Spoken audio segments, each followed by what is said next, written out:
Bienvenue à tous dans cette vidéo. Dans cette petite vidéo, je vais faire un petit podcast au sujet donc du confinement, le confinement dans lequel nous nous trouvons actuellement. Donc nous sommes le 2 avril 2020 et nous sommes en plein confinement, donc que ça soit ici en Belgique ou en France et un peu partout dans le monde finalement, suite à la propagation donc du Covid-19. Et l'intitulé de ce podcast est Confinement, une opportunité à saisir.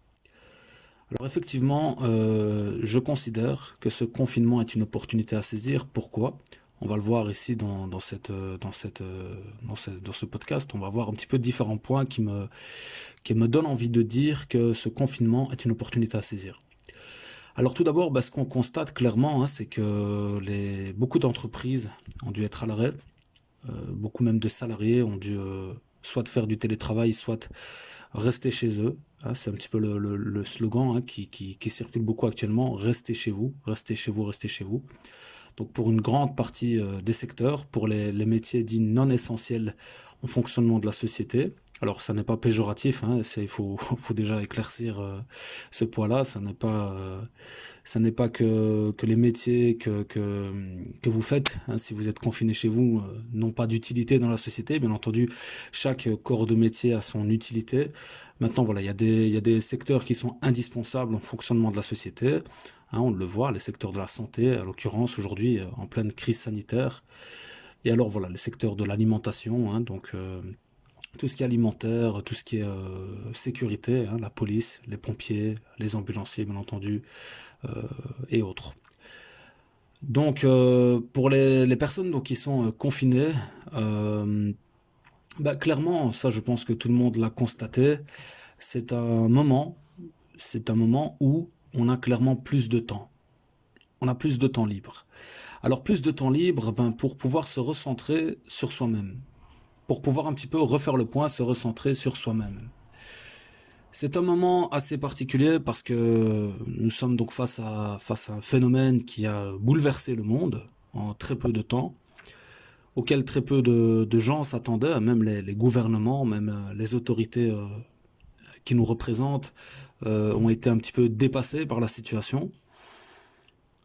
Mais quoi qu'il en soit, aujourd'hui nous en sommes là et nous sommes donc à domicile pour la plupart d'entre nous, ce qui est donc bien entendu une occasion de faire le point, de faire le point sur soi. De faire le point sur soi, de faire le point sur son passé, de faire le point sur ce qu'on a pu faire jusqu'à aujourd'hui, à la routine qu'on menait, sur ce qu'on fait actuellement et sur les perspectives d'avenir. Refaire un peu le point sur ce qu'on veut, clairement, dans notre vie. Alors que ça soit sur le plan personnel, tout comme sur le plan professionnel. Au début, ça a peut-être perturbé certaines personnes, le fait d'être coincé à domicile, de ne plus aller travailler, de sortir de cette routine métro boulot dodo. Mais aujourd'hui, je pense qu'il y a beaucoup de gens qui se sentent bien finalement dans cette situation. Bon, faut pas qu'elle dure trop longtemps non plus, mais voilà, ça reste un moment intéressant.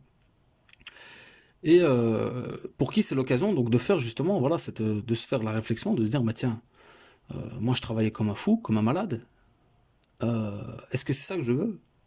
Est-ce que ce dans quoi je travaillais, c'est vraiment ce qui me plaisait? Qu'est-ce que je veux concrètement? Qu'est-ce que je veux concrètement pour être épanoui sur le plan personnel, professionnel? Donc c'est l'occasion vraiment de refaire un bilan sur soi et alors de se dire aussi ce vers quoi on souhaite s'orienter. On a pris un peu de recul et de se dire maintenant, tiens, vers quoi est-ce que je voudrais m'orienter? Qu'est-ce que je veux concrètement faire de ma vie?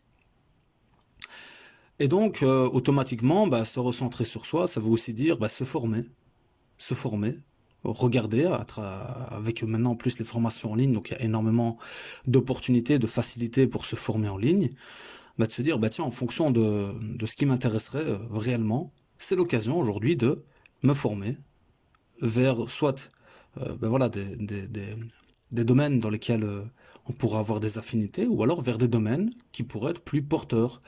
Si par exemple on a du mal à trouver du travail en temps normal, c'est une occasion clairement de se former à des métiers qui sont et qui seront surtout en pénurie très prochainement. Donc c'est vraiment l'occasion de faire le point et donc de se former. Chose qu'on n'a pas toujours le temps de faire finalement lorsqu'on travaille plus les occupations qu'on peut avoir sur le côté, encore plus quand on est responsable d'une famille et autres. Donc on le dit, on entendait souvent ça, hein, on n'a plus le temps, on n'a plus le temps, on n'a plus le temps, le temps passe trop vite. Effectivement. Mais aujourd'hui, voilà, est-ce que c'est la même chose? Bien que même à domicile, on peut constater que le temps passe vite. Mais malgré tout, on a quand même plus de temps libre.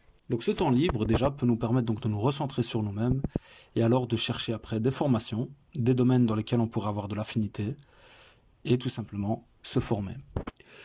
Ce temps libre, c'est aussi l'occasion de planifier, d'anticiper, de faire preuve de proactivité et alors de planifier un projet d'avenir.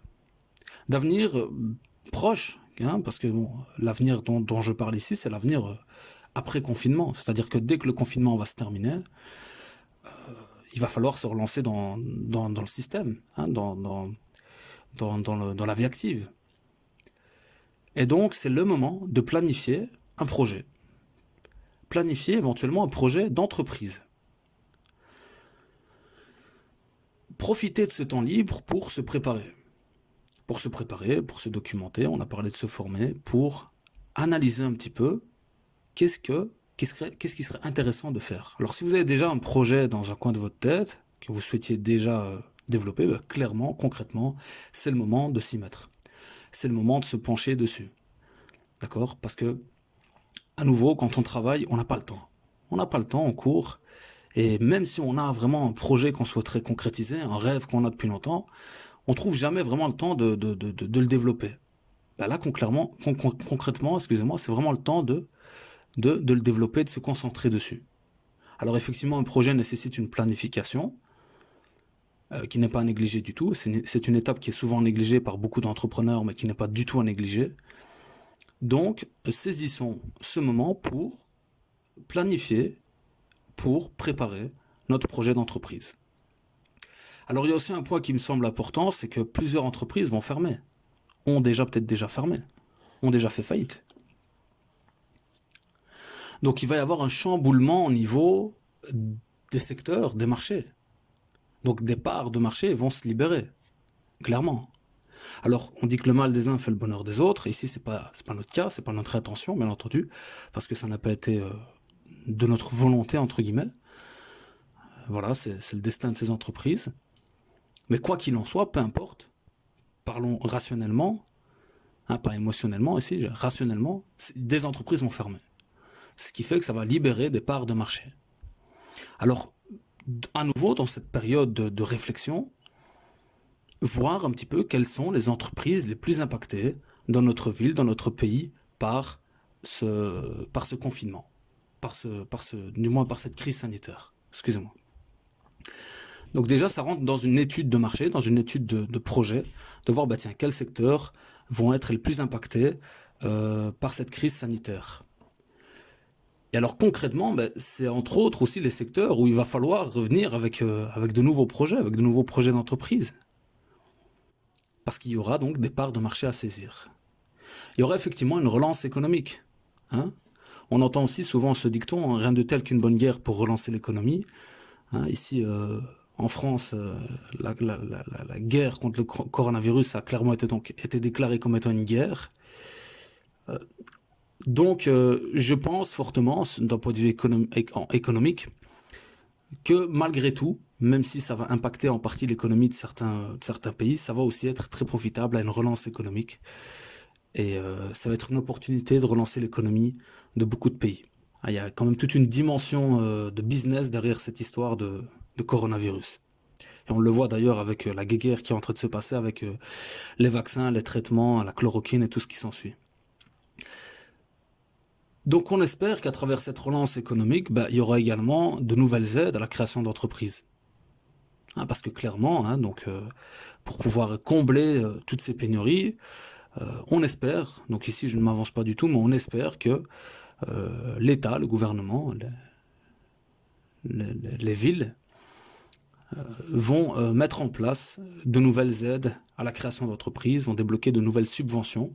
On a vu déjà qu'il y avait des interventions au niveau donc des entreprises, des indépendants, hein, par rapport aux cotisations sociales, par rapport à l'endettement, par rapport à beaucoup de choses, même ce qu'on appelle le droit de passerelle ici en Belgique, qui est donc une rémunération qu'on accorde aux indépendants, rémunération exceptionnelle.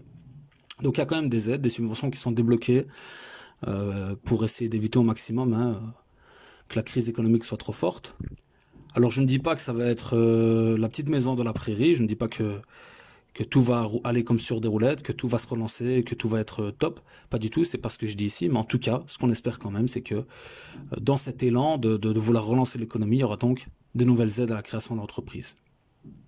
Et on s'aperçoit aussi très concrètement qu'il y a des secteurs qui seront encore plus porteurs qu'avant, des secteurs entre guillemets qui ont attiré l'attention publique, l'attention des gouvernements. Cette crise, elle a été révélatrice, et on s'est aperçu justement qu'il y avait des défaillances, qu'il y avait des failles dans tout ce qui est au niveau du secteur de la santé, au niveau du secteur de l'hygiène, c'est peut-être un grand mot, tout ce qui est lié à l'hygiène, au nettoyage et autres, les désinfectants, tout ce qui s'ensuit, la sécurité et l'éducation aussi. En Chine, on a parlé d'éducation. On s'est aperçu qu'il y avait un problème d'éducation. Je crois que c'est en Italie aussi. Donc voilà, il y a quand même certains secteurs qui vont devenir encore plus porteurs qu'avant. Alors concrètement, voilà, ce confinement, voici les raisons, quelques pistes de réflexion. N'hésitez pas de toute façon à interagir en commentaire pour un petit peu essayer de développer cette réflexion ensemble. Voici quelques pistes, moi, qui me semblent intéressantes. Pourquoi ce confinement est une opportunité à saisir. Merci à tous et à très bientôt pour une nouvelle vidéo sur la chaîne YouTube de TAE Consulting.